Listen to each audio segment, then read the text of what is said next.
Hello, everyone, and we are live on a Tuesday. We're really throwing everybody for a loop. We have always been live Thursday and Sunday evening, and in this week we've done Monday and Tuesday. Father's Day, of course, was this past Sunday, so we kind of bypassed that day. And so here we are. As you can tell, Darren is not with us tonight. He is on assignment at work. So Josh is filling in. We've had Josh on a couple times. It's been an awesome guest to have, good friend of the show. So glad you can join us tonight. And of course, our guest of honor, Vince Stover.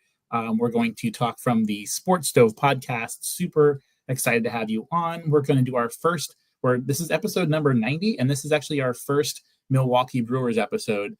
We've covered about 90% of the team, so I'm excited to dive into this. Of course, we've done those that followed our 30 Parks in 30 Days series in the beginning of this year. We did like a quick spring training snippet show.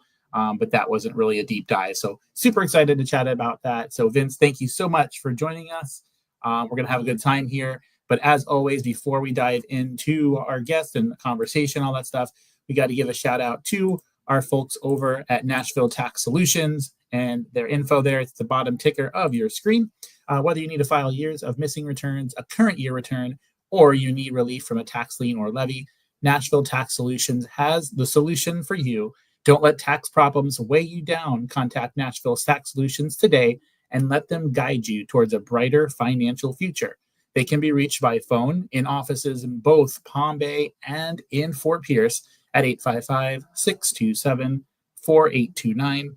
And you can check out their website at nashvilletaxsolutions.com or send an email to info@nashvilletaxsolutions.com, where tax resolution is achieved. So again, thank you so much, Christopher Bennett and the team, for believing in us. When we had just under 100 subscribers, you partnered with us from the very beginning. And just in a year's time now, we're almost at 2,960 subscribers. That is awesome. And it's a testament to you and your team for believing in us. So we just want to again say thank you so very much. And everyone else that is here with us, the 60 plus that were here last night on an off night, we were here and we were talking a little bit about the week in review and all the craziness that's gone on with Rafael Devers. And we're going to talk about Aaron Savelli with the trade there in this podcast as well. But first and foremost, we have Vince Stover here. And so if you wouldn't mind, Vince, just sharing a little bit about who you are, where you're from, and where we can find you. I already found you, but where others can find you on social media. So that way they can continue to follow along with you after tonight. Yeah, well, Mike and Josh, thanks for having me on. First of all, I'm looking forward to this conversation. Love talking baseball. And so I started a podcast back in 2020, right before everything shut down, and called the Sports Stove Podcast. It started off as just me talking by myself. And a few months into it, I called my dad up and I said, "Dad, you want to do the show with me?" He said, "Yeah." So got him a microphone. Now me and Dad do the show. It has transformed over time. We now strictly talk football on Thursday nights. So we talk college football and the NFL. We go heavy into the NFL draft, and then, of course, week by week stuff as well. So absolutely love doing that. That's on anywhere you get your podcast, any podcast platform, the Sports Stove Football Show. And then I work for a media company called Belly Up Sports. And I host the Belly Up Fantasy Live Baseball Show and the Belly Up Fantasy Live Football Show each week as well, and dive into that with some other guys from the Belly Up Sports Network. And you got my Twitter handle down there in the bottom at Sports Stove, Twitter and Instagram down there. And I grew up, me and Dad in the car talking sports. Like that's where we bonded. And so it's really cool that now once a week, me and Dad get together and talk sports, and we let other people in on the conversation now, doing it through the podcast. That's so cool. It's similar, my brother and I do this thing, and so it's awesome to hear you and your father doing this thing. And it's such a good time. And I remember, initially, I don't know if you have like a set time on yours and stuff. We try to keep we're like, oh, well, I don't know if we have 20 to 30 minutes of stuff to talk about. And then it's been consistently like an hour where it's like, how did that hour fly by, Yep. Or just short of an hour. So it's been so much fun. And I'm so glad that you get to do that with him and on each and every Thursday. And I know you mentioned football. And so, but if we could, before we go into all the things we were going to talk about, I just wanted to share. So the UCF Knights are the closest team we have to where I am here in Central Florida. And so I make it a point to go to one game a season if I could. So they just released their schedule for the year in terms of, and tickets are going to go on sale early, I think at the end of the week. So I always like to go to that first game. What do they call that? Where it's like you're playing that school that no one's ever heard of. Directional east, Like, somebody or another. yes. So you get that false hope, and then you get your first home game against a real opponent, and you lose by 32, and you're like, "What just happened?" So super excited. Hopefully, you can to do that one. The caveat is because of the weather is you try to go in the evening or late into November. Those are your two options because it's just too hot to go on a Saturday afternoon. It's disgusting. And you guys get some cool opponents now too, with being, in the Big 12 and stuff like that. Scott Frost, back this year now as well. There's probably a lot of excitement down there for you guys. Yeah, no, they're excited. I know it's, there's not as much cakewalks. There used to be for 3 or 4 seasons in a row, there were 4 to 5 games where like, okay, we got these, but now it's, almost every opponent outside of that first week is going to be a challenge, and it's a good thing. The fans are embracing it, and ticket prices have gone up because the interest has gone up, and it's a great time.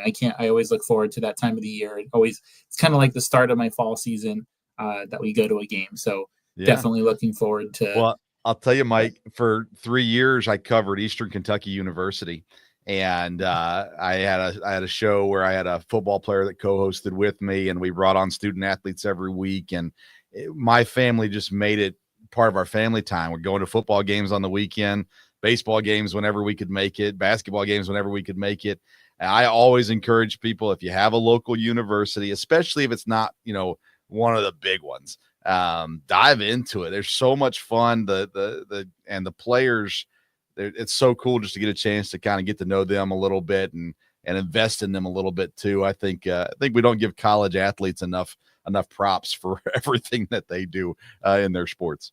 Yeah, I can actually speak. I live in a Division II town, Bloomsburg University. So, and it's a beautiful stadium, first of all. But then, every now and then you get a guy like Jari Evans who played for the Saints and won a Super Bowl with them. Yeah. Was an All-Pro come through. So, it's definitely cool. Any level of college sports that you can attend. Yeah. That's cool.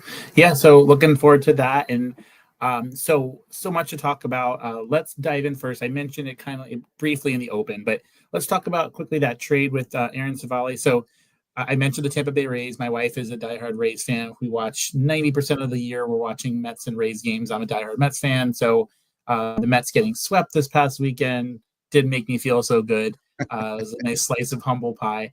So Aaron Savelli was actually with the Rays, and then he, that didn't work out and went to where he went.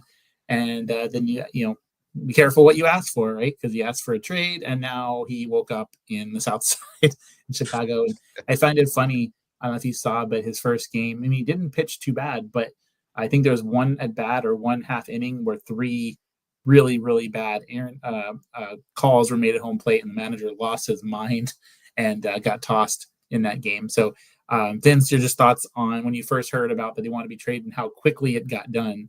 You're just kind of your thoughts on that. I laughed so hard.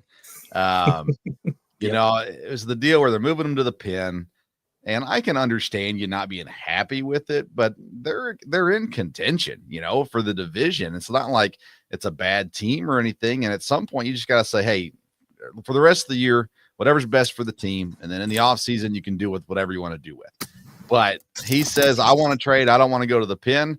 And the Brewers very quickly said, no problem, and sent him to the White Sox. And I just laughed. I thought, this is poetic justice, I suppose. And he gets to do what he wants to do. He wanted to start games. He's going to get to start games. And actually, Pat Murphy said that. He said he wanted an opportunity to start games, and Chicago's going to give him an opportunity to start.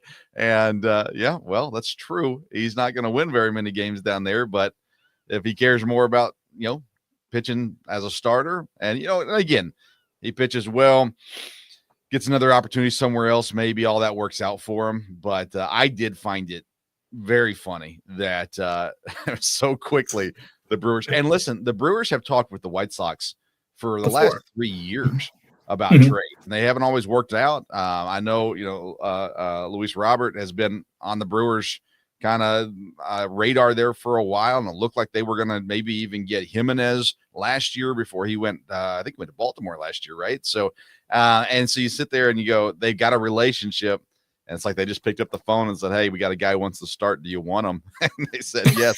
So, and Andrew Vaughn comes back, by the way, goes straight to the minors to begin, but he's got potential. Especially if they end up trading Jake Bowers, which I don't know if they will, but he's had a pretty decent season. So there might be a team that wants Bowers. Then he's going to come up and fill that void as a DH. He can play outfield. He can play first base. And for guys like him that have the talent and hasn't been working out, change of scenery can do just worlds for you. And so I'm interested to see if Vaughn gets things going in AAA and then if and when he gets his opportunity in Milwaukee, if he looks like we've seen some high moments from him in his career already. So I'm intrigued by it, but the Savali thing made me laugh very, very hard. Oh yeah. It was just the what you can't tell me the White Sox part wasn't on purpose. Right. Like, I don't know if you guys are familiar with the show The Office, but it reminds me when Ryan complains that he can't really concentrate at his desk. So Jim moves his office to the broom closet. That's what this, like, it was just, all right, this is what you wanted. Just that was hilarious. That's funny. And shout out Michael Clark is here. Just want to say hello to him as well. Thank you for joining us. And there's many others of you on X, so thank you guys for being here. Josh, before I chat about the next thing, and Michael, if you have any questions tonight, we're talking all things Milwaukee Brewers and fantasy baseball, that sort of thing. But Josh, quickly, I wanted to ask you, so in terms of trades and stuff, kind of a little bit different, but former Ray Zach Eflin was on the mound last night against the Rays for Baltimore. And then, of course, another pitcher that the Baltimore has used to be on the Rays, Charlie Morton, as well. So just your kind of thoughts on how Zach Eflin has performed or, this year in terms of what you expected versus what you're getting and that sort of thing. He missed some time. He had some shoulder soreness, and then he's had last night was a bit of a clunker and then one other clunker of a start besides that. But other than that, I've been totally satisfied. He was really good from the moment they got him from at the deadline last year through the playoffs, pitched game 2 of the wild card series and did everything he could to keep them in the game. Unfortunately, he couldn't make the offense score, but he's been fantastic. It just depends on the next couple of weeks what the team does, but he could be a good trade candidate. I would like to see him extended personally because we're still in this window, but no complaints about Eflin. Morton has had a bit of an adventure throughout this year. He was awful the first month or so to the point he got sent down to the bullpen. And this was a guy that he was signed with the intentions of potentially pitching a playoff game, like a game 3 or a game 4. And he was one of the worst pitchers in baseball. But it was strange because his stuff was still good. Like, you think if a 41-year-old is struggling, then that means he's out there throwing 88 and his curveball wasn't moving like it used to. But his stuff was pretty much exactly the same. He's still throwing 95. Curveball is still, in terms of pitch shape, one of the best curveballs in the sport. So it was kind of mystifying. He has pitched better.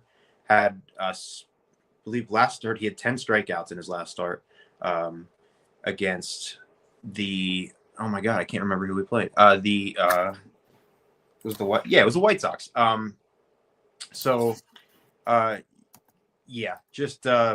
Again, kind of microcosm of the rest of the team. The start he dug himself was just, it's a really deep hole to come out of. Yeah. No, I always thought, like, the bullpen, there's so much, goes into, like, I don't want that. I want that starting spot. Like, I don't know. I think bullpen would be a pretty sweet deal. I don't know. That's just me. Yeah. But, and so I will say the thing about Morton is that he's taken all this in stride, and like every interview quote from him is like just a wall of text. Like, he's very introspective. And it was very obvious that, like, he's doing whatever he possibly can to figure this out. And also being of value to the clubhouse too, while he was struggling, which is obviously not the Pyrrhic victory you want out of a guy you're paying $15 million to, but he was at least doing, exhausting all of his options to get better. And the results have been slowly but surely coming. So yeah, I'm a big Charlie Morton fan. Yeah, still. Yeah. I wanted to ask, because it was mentioned, let's go there next. We'll talk a little bit about fantasy sports here for a minute. So Vince, I see a comment from Michael that he dropped Eflin after last night. He picked up Brian Bello. So in my experience with fantasy baseball, in terms of, if we could chat about that, in terms of starting pitchers, in terms of transaction limits and things like that, because that's a question I get asked often.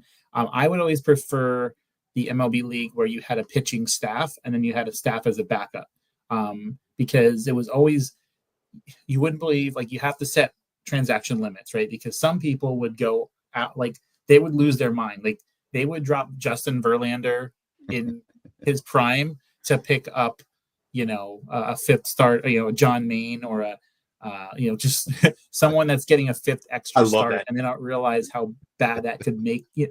So just want to ask you, like, when in terms of your fantasy sports and fantasy baseball, in terms of individual pitchers and stuff, and of course we have to include some bullpen guys in there, but kind of what's your your rule before you make a decision? Okay, this is a league for me, or this is not for me, like, in terms of that, because some people get ridiculous. Yeah, so it's rare I'm in a league that I don't manage.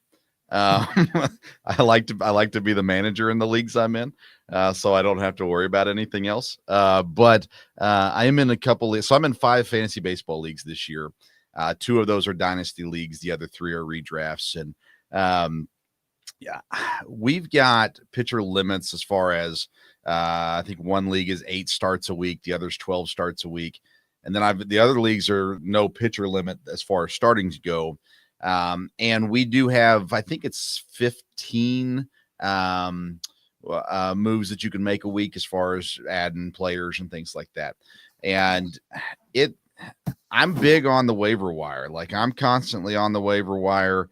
I try to draft, 4 solid starters that I can keep all year.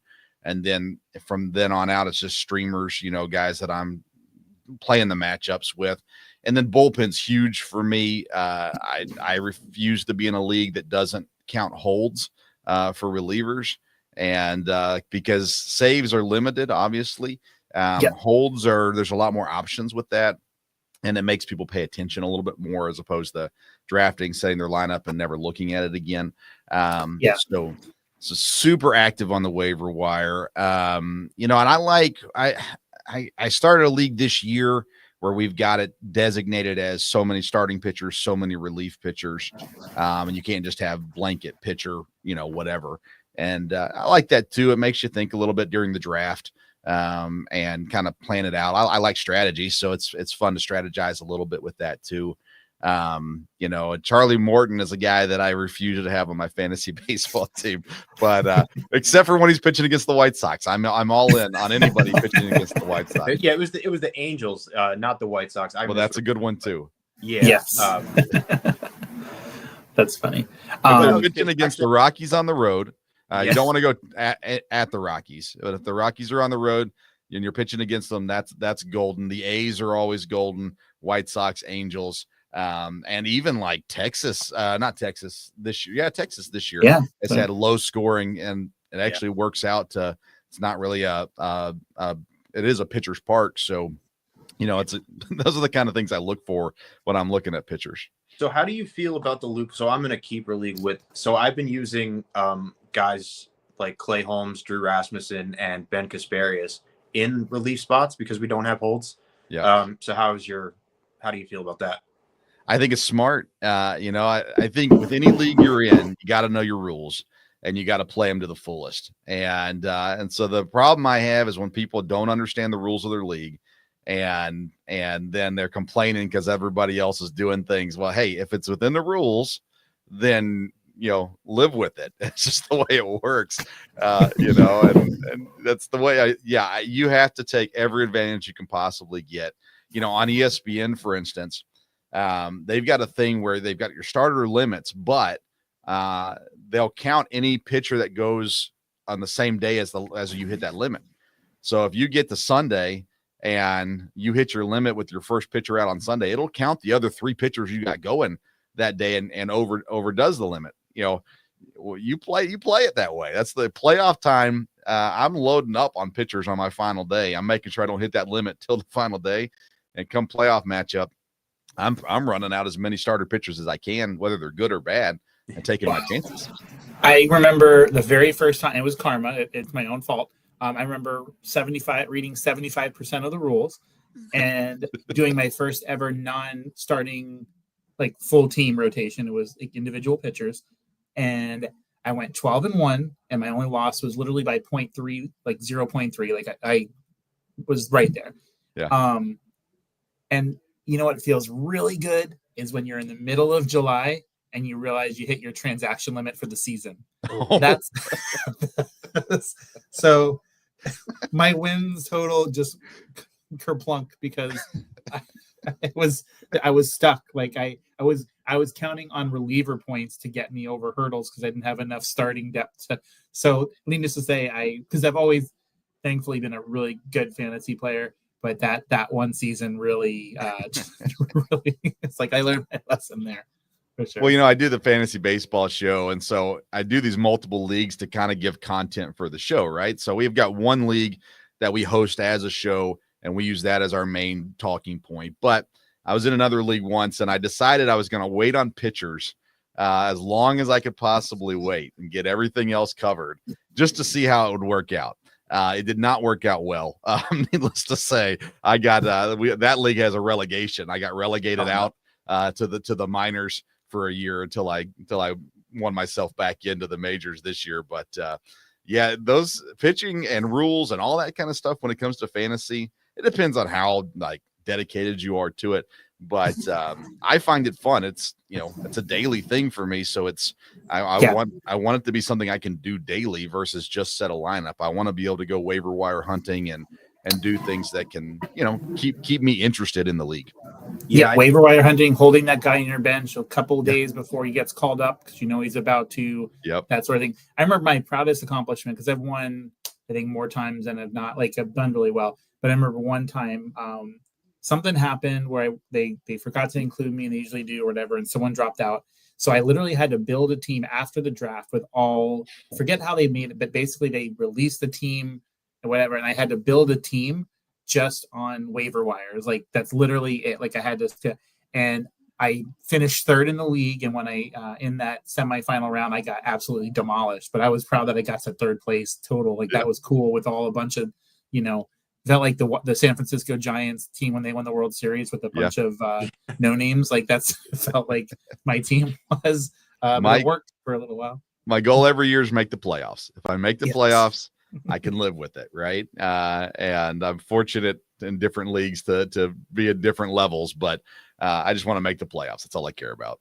Yeah. And Michael, mentions starting relief pitchers get you more wins, strikeouts, and innings instead of saves. Yes, absolutely. Yeah. So we don't do playoffs. It's just straight rotos through the season. Okay. And we're in a 12-team league. So my top, even if I finish 7th, like I'm okay. Like I finished ahead of enough people to feel like I didn't completely screw everything up. But to your point about the daily versus weekly, I did a best ball league last year, which was basically just set it and forget it. And I won, which was awesome. But there's just, there's no interactivity to it. It just, you're just kind of like watching like goldfish in a bowl and the winning was cool, but I definitely prefer the daily or even the weekly as a compromise. Do you guys like cat leagues or category leagues or points leagues? Have you played both or? I do mostly. I'm in 2 keeper leagues that are, I try to condense them so I'm not like too inattentive because I have the attention span of a goldfish. We just do categories. Yeah, I like them both. The only league I'm not a fan of at all in the fantasy football realm, where the PPR or whatever, where it's like, because I've seen where, I'm not going to say it exactly right, but I've seen where 35 touches for 70 yards is more recognized than 9 touches for 180 yards and a touchdown, that kind of thing, where it's like, just because he touched the ball and didn't go anywhere, why is that better than someone who made the most of his 9 opportunities? So I get the appeal of that, especially like, on certain passing plays and stuff, but I do really bad in that situation. And I always love doing the in-person one. I don't know about you guys, but like the online draft is fun, but there's always 7 teams that turn the auto draft on, and you're just waiting for the ticker. The in-person, you have the of course, there's always that one guy or 2 guys per. Like I remember doing one time where it was a 32 team league, and it took a lot on my part, but we had 4 drafts going on at once, 4 8-team drafts. I did it for baseball and football. We had 32 teams, but it was 4 leagues of 8. And I love the 8 number because your teams are like stacked. Yeah. And of course, though, when you do that, of course, two people don't show up per draft, so you're kind of drafting for a second person. But it's fun. You make a whole day out of it. You bring a dish. You have bring water and all that kind of stuff, and just make it a full day thing. And it's a little bit more fun because you're seeing the person and you're looking at everyone's roster right there. So I always try to make that work. But it was a hard time. Like, hey, we're waiting on you. We're gonna start. Yeah. Michael Clark, who's in here, has been in many of my leagues, and it's always a great time. I've kind of stopped the last couple, but I'm getting the itch to do it again. I want to challenge myself. So keep me in the loop in the future, because I'm definitely looking to get back in with that. Yeah. So, but we also wanted to chat a little bit about, of course, with the Milwaukee Brewers. Of course, that's one of the things that is near and dear to you. And so, wanted to ask first and foremost, before we even talk about their team on the field this season. I know you personally haven't been to the Brewer Stadium, but you have been. If you would tell a little bit about their minor league ball club in Nashville and kind of how that whole fandom to become a Brewers fan came about, and then your goal on making your first game and all that sort of thing. Yeah. So for me, growing up, I was into baseball. My dad's a Giants fan. My mom's a Reds fan. And so I just kind of grew up in the heyday of Barry Larkin, Chris Sabo, Will Clark, those kinds of people. And so I enjoyed baseball. Then the strike happened. And as a kid, I was like, this is dumb, And so I got out of baseball completely. Then Mark McGwire and Sammy Sosa showed up, and I was like, this is cool again, and enjoyed baseball, but kind of watched it from a distance. We did go to a ton of minor league games in Nashville, the Nashville Sounds, and enjoyed going to baseball games, but didn't follow it a lot. When I graduated college, I was kind of like, all right, I got to have a team. I got to support somebody. Now I've got time in my life, not doing school and stuff like that. And, I looked at Milwaukee. I'm a diehard Packer fan. And so I looked at Milwaukee, and I was like, I know half the players because I watched them play in Nashville. They weren't a winning organization. I like to cheer for underdogs. And so I was like, well, it's everyone in Nashville cheered for the Braves for the most part. And so I hated the Braves. And so I just since I know everybody, they had some great, Fielder and Corey Hart and those kind of guys at the time. And I was like, all right, I'm just going to dive all in on the Brewers, which is crazy because I went to college in Wisconsin and I could have gone to games whenever I wanted to and chose not to. So anyways, the last, 11 years I've lived in Kentucky and no major league. We went to a Reds Brewers game there in Cincinnati and enjoyed that, me and my boys. And so we moved up to Wisconsin back in February, and we've got it on the agenda to get over there to AmFam, but haven't made it over just yet. I hate large crowds, so I'm hoping to go on a Tuesday night sometime and catch a game. But no, for me, baseball has always been just a enjoyable time, like going to minor league games. We went to a ton of college baseball games at Eastern Kentucky, and just me and my family would go. Absolutely love the ballpark, love the game as a whole. I listen to as many games as I can. I'd rather listen to a game on the radio than watch a game on television. And so I listen to as many games as I can, and I'll watch occasionally as well. But yeah, we're going to get out to the park sometime this summer and watch the racing sausages and all that good stuff. And it's one of those things where I've seen so many games on television through the MLB network, and I feel like I know the park very well, but actually never been there in person. Never been. I think I'm a little spoiled being a Mets fan because I understand the appeal. Like I was barbecuing tonight, so I had a game on, just the audio, and it's beautiful. But like I'm not being partial, but I think most people would agree that the Mets commentator booth is one of the best in baseball. And so I always enjoy watching, the video because you never know what in the heck they're going to talk about. It's been less and less of it's all three of them. Like I've noticed it's more like Gary and Keith or Gary and Ron, or it's not, we don't get all three as much. But I want to ask you both just your opinion on this, and it's a sidebar, but it's relevant. What are your thoughts on, so you mentioned, Vince, that you watch a lot of the games on the MLB Network, right? It feels, I don't know, I feel sad that when your team makes the playoffs, as the Brewers did last year, for example, as the Mets did last year, that you're on with them, you're on this ride with them for 162 days, and then they just go away. And like you might see them in the pre-show for 5 minutes, like they're just some sort of new rookie analyst in the back.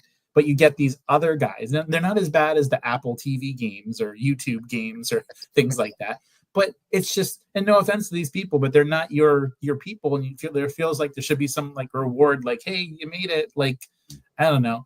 I'm glad, like, and we're gonna probably dive into when we talk about Rushmore, but like Bob Uecker, of course, got to call a little bit because I think it's a little bit different on the radio side and that sort of thing. But yeah, so your thoughts, both Josh first and Vince, just on do you feel like that those home commentators should somehow get better? I mean, I get it why they don't, but what are your thoughts? I'm just curious. So, well, first I want to shout out SNY's, whoever does the video production, like the way that they mix shots, like as the game's going on, it's like movie quality. It's incredible. I've seen just clips of them, like especially during Edwin Diaz's entrance. But as for the playoff announcers, I think the biggest issue is that a lot of them parachute in and just haven't been following the product. So, and I think that comes through in the broadcast. Like some of the, like I remember the 2012 playoff series, like we had Ernie Johnson calling our games, and Ernie Johnson is a consummate professional. I love that dude. One of the best, TV hosts for the NBA, but he's not really, I don't think, following the Baltimore Orioles day by day and isn't really, familiar with the product. And then you got guys like John Smoltz who just come on to complain and talk about how much better things were back in his day, which I don't think is helpful, especially to attracting new fans. So I think like well-informed guys who, are good at their job, I think are okay. Like I know I'll probably get flack for this, but I do like Joe Buck. Yeah, it would be nice to see a little more involvement from the local crew. Like you said, you're in a privileged place, and also Vince with Bob Uecker. We have Jim Palmer, who we get to listen to all year. I would love to hear him in the playoffs when the stakes are high, because he's not afraid to give you his opinion on stuff. So, so yeah, I think the networks could do a better job of picking people. But I could definitely see putting the local people into. I remember back in the day, I think it was 1980, they wouldn't let the radio people on. So they had Harry Callis, when the Phillies won the World Series, he did like a mock radio call of it after the fact, which just sucked because like that's Harry Callis. Right. So yeah, I'm glad that they've remedied that on the radio at least. But yeah, I wouldn't mind it more on the TV. Yeah, so there's a lot of thoughts on this one. I think that I think it'd be great to have the option, especially now with so much media availability. Like let both teams have their broadcast somewhere, and then have the national broadcast, one way. Because if you have the home team calling it, oh my goodness, all the away fans are going to be a nightmare for the entire game on social media. So. Because they're like, oh, these guys are such homers. Yeah, they are the home team announcers, so that's how it works. Yeah, they get fired.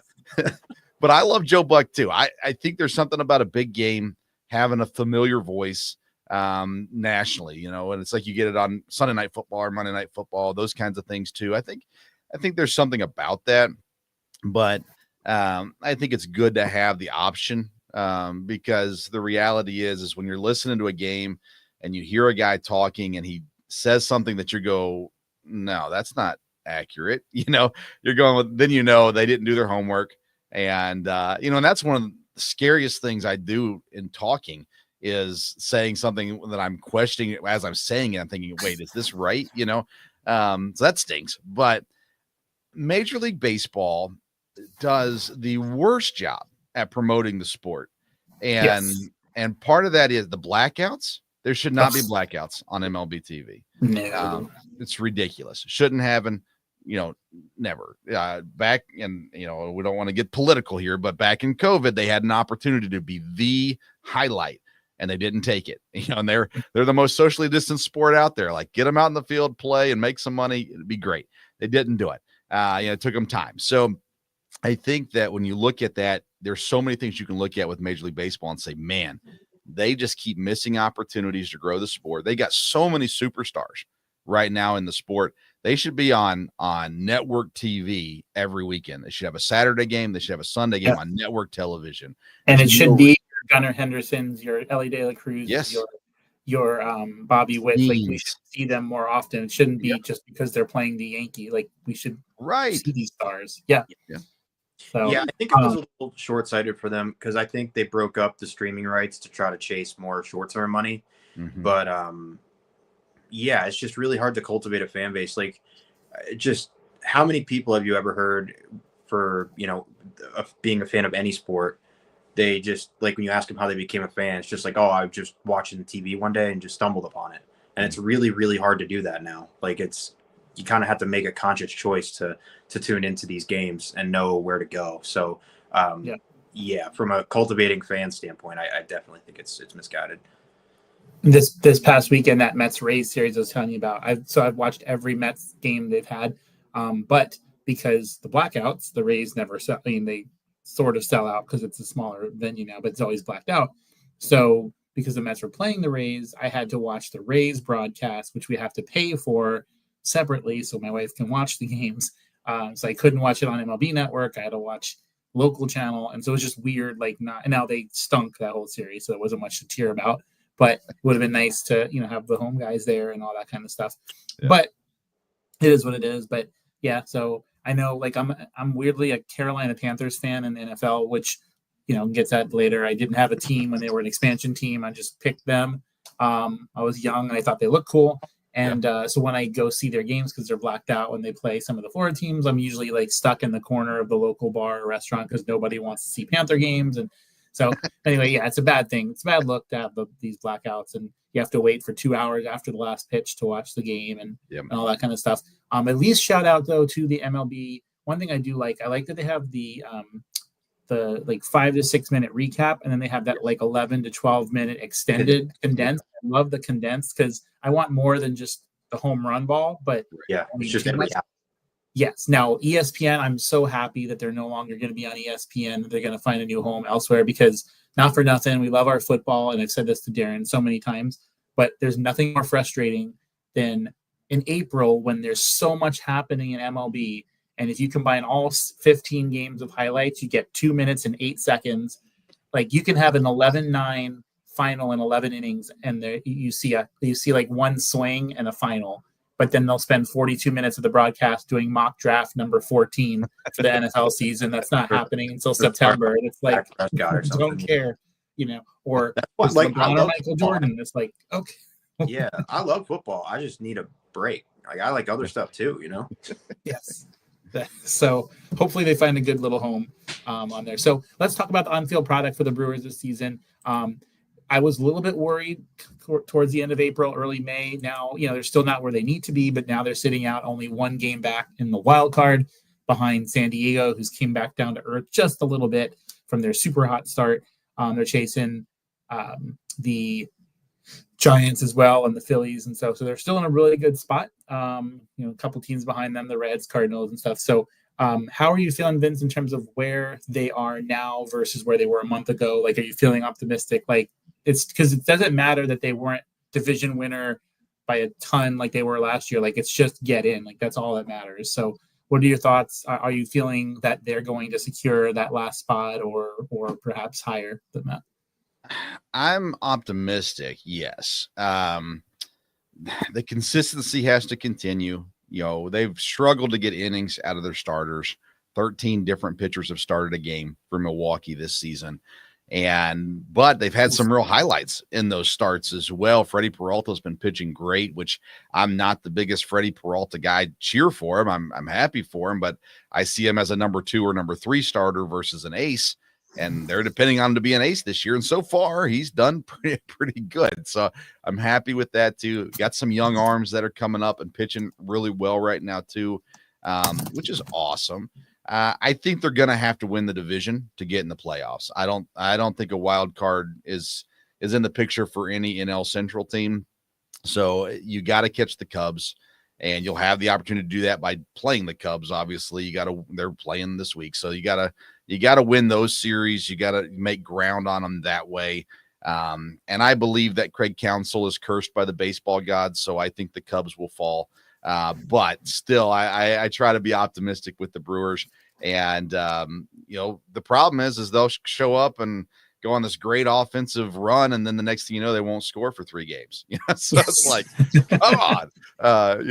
It's a frustrating season, but not as frustrating as some other fan bases. Sorry, Josh. And so with that, I'm relatively pleased with where they are currently, and optimistic that they'll continue and maybe even get better, because these young arms, they brought up the kid from Nashville, Jacob Mizorowski. Dude, what was that?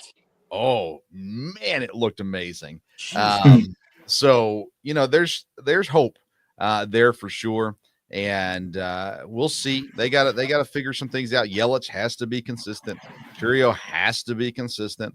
It seems like they keep getting stuff from everybody else, and the superstars are going up and down. We need them to be superstars all the way around. Yes. And can I just, you're a friend of the show now, I feel like we're in a good relationship here. Can I give you, being as a Brewers fan, can we just give you Frankie Montas back? Like, I know he's going to start to pitch here soon, but I feel like in the spirit of giving, but I can't. We probably would have traded Savali for him more than likely. I don't know, but his first of all, just in that one sentence alone, okay, it says Frankie Montas in his 5th rehab start. Like that, most people like 5th rehab to me means you're coming back from Tommy John for the 2nd time. Like 5 rehab starts for the injury he had is a bit excessive. Then a rehab is 8 earned runs and 1.2 innings pitched. So they're looking at bullpen as a possibility. The Mets bullpen has been really, really bad lately, like really bad. So that makes things worse. I don't know. Just glad that he's not anywhere sniffing the rotation at this point, but I think you guys dodged a bullet with that one. Yeah. Talk about the difference of spectrum, Clay Holmes and him, like completely different. Yeah. So you mentioned, so you covered a lot there in terms of the lineup and that sort of thing. So when we get to the All-Star game here, what are your thoughts on their representatives for Milwaukee in terms of who's going to get that spot or spots? Knowing full well certain races are going to go to, there's going to always be that Dodger fan base, that Cardinal fan base, Met fan base. But what are your thoughts on Milwaukee in terms of All-Stars?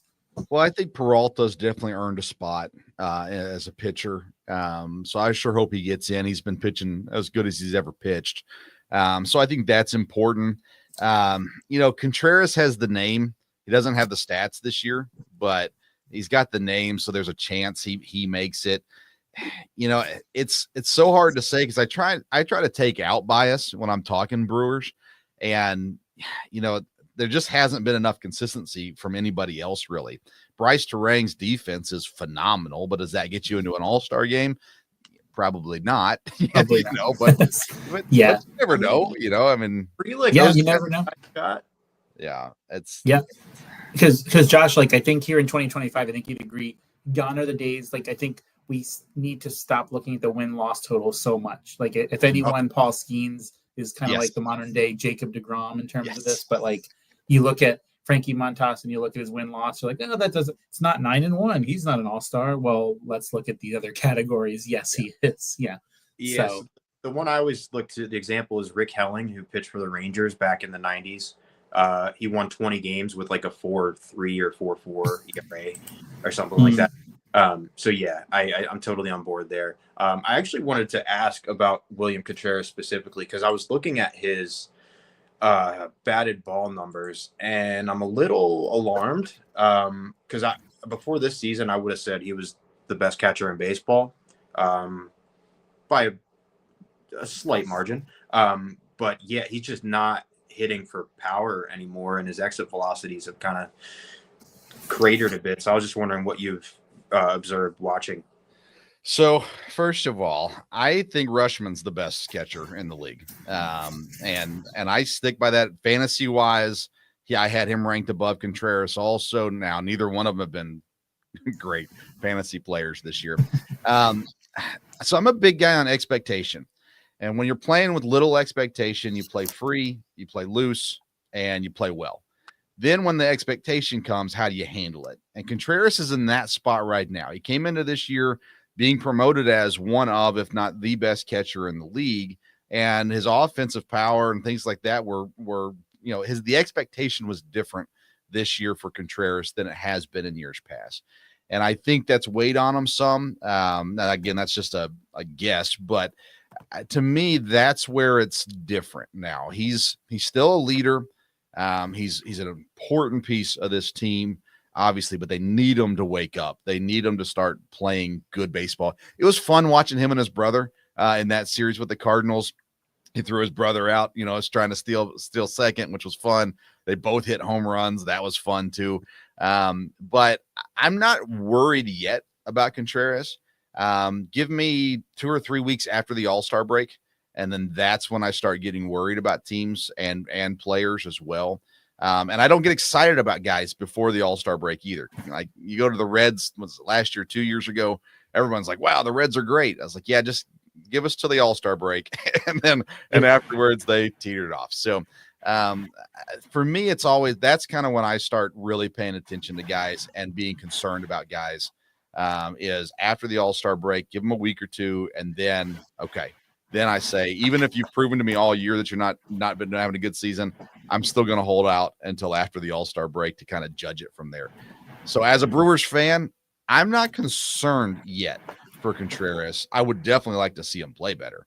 But I know he's got it, so it's just a matter of time, in my opinion. It'll come back around. Yeah, because what's interesting. So currently Contreras sits 6th in the catching, also the National League voting leaders for catchers. Looks like Will Smith's going to run away with this thing. But the guy who I would put, and I know he's going to, but we joke about there's got to be a White Sox representative, there's got to be a Rockies representative, right? But to me, I think Hunter Goodman could actually be the starting catcher if it wasn't for popular vote. Of course, like you can make a case, like at least second best catcher, doing really, really well. I understand he's playing in Colorado and all that kind of stuff, but 287, 13 home runs, 43 RBIs, really good for a catcher. So I think he'll get in, and deservingly so, in terms of, if he's the third catcher or whatever. I just wanted to kind of throw that out there. Most people have never heard of the guy, but yeah, I was looking at the catcher leaderboards earlier, just kind of getting context on Adley Rutschman and how much better he's been doing. And I saw, he's been, I believe, the best offensive catcher so far in June, Hunter Goodman, or is at the top in Fangraphs WAR, one of the two, which was quite impressive to me. I think if any Rocky does anything remotely good this year, they deserve an applause and recognition for that, because that's just has to be a really awful situation, relatively speaking. Yeah. And, the guy I'm really disappointed with, I won't spend too much time on the Mets here, but it's Francisco Alvarez. I think he's third in the National League voting for catchers, but he's batting .241, 2 home runs, and 10 RBIs. And he missed about 15, 20 games, but that's not good. They should actually be splitting time with Terrence. As a fantasy manager, I claimed him early, stuck him on my IL. I was like, all right, I got this catcher. I didn't get one in the draft like I wanted to. And I was like, well, I'm just going to take a shot on Alvarez here. And then he comes back and I'm like, you got to be kidding me, man. Yes. Luis Torrens has more Fangraphs WAR than Alvarez right now, and a similar amount of plate appearances, which is wild. I think he was like our taxi squad catcher last year, Luis Torrens, or the year before. I can't remember which, but so good for him. Yeah, when Torrens was in there almost every day, he was even more of a guaranteed double when you needed kind of player. So, like you said, yeah, good for him for that. Of course, I've got to ask, as we're starting to run short on time again, like we said, the time flies. So having a good time here at episode number 90. of the podcast, and just a quick update from where we started. Today we were 40 subs away from 3,000, and as of now we are at 2,977. So just if I did my math correctly, we're just 23 subs away. So thank you guys for who subbed in tonight. But so we've got to ask, as we do at least once when we cover different ball clubs and whatnot. So in terms of the Mount Rushmore, and I feel like, and I could be wrong here, I feel like this is the who sits next to Bob Uecker. You get 3 picks. And Robin Young. Yes, and Robin Young. So so go ahead, and if you would mind, just give us your Mount Rushmore. No wrong answers here, of course, but in terms of, and we're very open with this. Like, it doesn't have to be someone you've never seen play. If it's just who you've seen in your lifetime, that's fine too. Yeah. It's not like, oh, you left this guy out, because you haven't seen him, So like when we did the Yankees, of course, I couldn't put Babe Ruth 2 years before my time, just missed him. But so. Yeah, I think Jan, and I wasn't even a Brewer fan back then, but it's obvious, I think Uke, without a doubt, has to be on that list. Then you get into that's where you get interesting with the Brewers at this point, right? I think Prince Fielder has to be there. I love what he did for the program, and what he was, the career he had in Milwaukee was so fun as well. So I'd put him up there also. And then for the last spot, man, there's so many players who've had an impact. Like, honestly, you can almost put CC Sabathia on that list because of the season that he had in Milwaukee was so awesome to watch. But I'm not going to do that. That would be a little too much, I think, as well. Give me, oh gracious, I don't know. Give me Brandon Woodruff. He's like a lifetime Brewer, and I hate that he's struggling to get back right now through his rehab starts and everything that's going on there too. But he's just your stereotypical Brewer. If Craig Counsell hadn't gone to the Cubs, I might even consider him as manager and player. But he's dead to me. So yeah, I'll go with Woody. I think Brandon Woodruff is the quintessential Brewer. Okay, interesting. And I have my one guy, so I agree with 3. Of course, I have a different 4th person, but Josh, let's see if you're same alignment with me. Any differences in Vince's list? Well, I saw one and I laughed because I know it's certainly not, and it's Ryan Braun. Oh no. I'm trying to think when his fanhood started, I'm gonna guess Ben Sheets. Well, that's a good one. Yeah. So you mentioned with Ryan Braun, it's funny. One thing which you don't see anymore, of course, I have it pulled up here. So Ryan Braun started his career in 2007, and then finished with the Brewers in 2020. Correct. So rare to see a player play his entire career with one franchise. So that's pretty interesting, to say the least, because you just don't see that anymore, of course. But no, I like that call there. Sheets as well. I was always a big Jeff Jenkins fan. Oh yeah. Like mid 2000s, I played a lot of baseball mogul, and the Brewers were one of my teams because they had like him, Ricky Weeks, I love JJ Hardy, obviously. Yeah. So yeah, those like mid 2000s Brewers teams have an oddly special place in my heart. No, right. Yeah. Now, for those that don't know, Josh, as you mentioned, kind of jokingly with Ryan Braun, but so just playing devil's advocate there, like if someone's watching this episode, maybe they might not know, they're looking at it and they're like, okay, this guy has 352 career home runs. He's just shy of a 300 hitter. But like, what would you tell this person that doesn't know better why he wouldn't be on there? Tried. Oh, sorry. I was just gonna say he tried to attack and end the career of the doctor that recorded his positive drug test that he was responsible for. Nothing major. Nothing major. Yeah. Yeah. I have this rule personally about despicable human beings. And I try really hard not to support them. And I kind of put Ryan Braun in that category. And he had a great baseball career. If you're looking at just purely baseball, so be it. But yeah, I struggle with Ryan Braun a lot, and it's an argument within the fan base.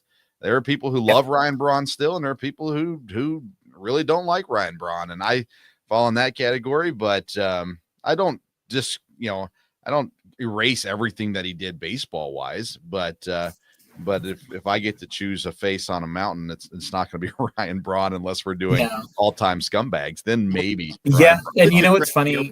So and that like they played together, so that's I can see that. What do you call it? What was I going to say? Oh, because I'm a big wrestling guy as well, and like you have that side of it. Like what he did is despicable, but then you have, and I don't know if you know much about wrestling, but there is still people today that want to put Chris Benoit. Now in wrestling, there's no actual Hall of Fame. Like it doesn't exist. Like it's just a thing. I love it. But the amount of people that still want to put him there because of his in-ring work, like he himself and his wife and his child, like we've got to stop the conversation. It can't happen anymore. So I think with the Mets, it's Jeff Kent, similar thing in terms of attitude and backstage stuff. We had a guest on here that shared a story. His first interview in major leagues was backstage reporter and interviewed Jeff Kent and got shoved up against the locker for asking a question that was nothing. That it was kind of like that statement in Josh that with the Orioles commentator made a statement like, "Hey, the Rays have beaten the Orioles this percentage of times lately," which is a true statement, and then gets taken away for a little while. It was ridiculous. Yeah, shameful. No wrong answers except for Ryan Braun there in that in that spot. So I would say So and it's a shame because obviously I think you both agree you don't have that situation. It's like a no. Like he won an MVP. Yeah, like it would be Euchre. It would be you would be one of the three that are for sure, and then we'd be deciding who the fourth one is. And now it's not even deliberation and putting him on because that, and that's a shame. But Paul, I have to give a shout out to. I forgot about Paul Molitor. I always remember him as a Blue Jay at the end when he played for those teams that won a World Series, but he's up on that list too. Yeah. What do you call it? So this was a lot of fun. Fastest hour in podcast, I would say. It was really, really quick. So thank you so much. Thanks everyone for watching. We are getting so close to that number. So please make sure, if you wouldn't mind, one more time, Vince, if you just share one more time, those that hopped on late or whatnot, where they can find you again for the Sports Stove podcast. Yeah, definitely. So on social media at Sports Stove is where you can find us at. We put out all the information about our shows and stuff like that. I'm actually going live in 30 minutes for the Belly Up Fantasy Live football show. That'll be over on the Belly Up Fantasy Sports Facebook page and later on the Belly Up YouTube channel. And then Sunday nights is when we do the fantasy baseball show. We have a lot of fun with it. You can look it up on the podcast version as well, Belly Up Fantasy Live Baseball. And then Thursday nights is me and my dad talking football. We're doing college football previews right now. And so we're doing the SEC this week. We already done the other major ones. And then one shout out to Fantasy Baseball Show 2 weeks ago. We interviewed a guy that plays in banana ball and learned a lot about banana ball. Really cool interview. He played baseball at EKU at Eastern Kentucky. So I knew him from there and reached out to him and said, "Hey, you want to come talk about this?" He said, "Yeah." And so he's on one of the new teams of firefighters, but really cool interview with a lot of information. So I'd love to pick someone's brain in that league. That's super cool. And as always, I have to just as a quick heads up of what's to come here on the channel. This coming Thursday, we will be going live on our usual night. And we're going to do our first episode with a blogger. His name is the Presidential Tourist. He's there, the guy on the right-hand side there. He's going to be on with us. He tours local like haunt scene places and haunted houses areas, new restaurants up and coming. There's so many people that do the whole Disney, Universal, SeaWorld thing, but then you have others like Presidential Tourist that kind of tour other landmarks and things like that and locally. And so I'm going to be excited to talk to him and kind of hear what he has to say. And then just a week from tonight, actually, we're going to have this guy on. His name is Sean Rash. He's actually on the PBA tour in professional bowling, and he is the first bowler to have consecutive or multiple 300 games televised on TV. So that's super exciting. So looking forward to that. But thank you, Vince, so much for hopping on. I will definitely try to get in there a little bit later today or tonight and hop in for a few minutes if I can. Josh, thank you so much for being here and jumping in and filling in for Darren tonight. And it's been a lot of fun. Thank you guys both so much. We'll stay in touch for sure. And until next time, we will see you around the ballpark. Bye, guys.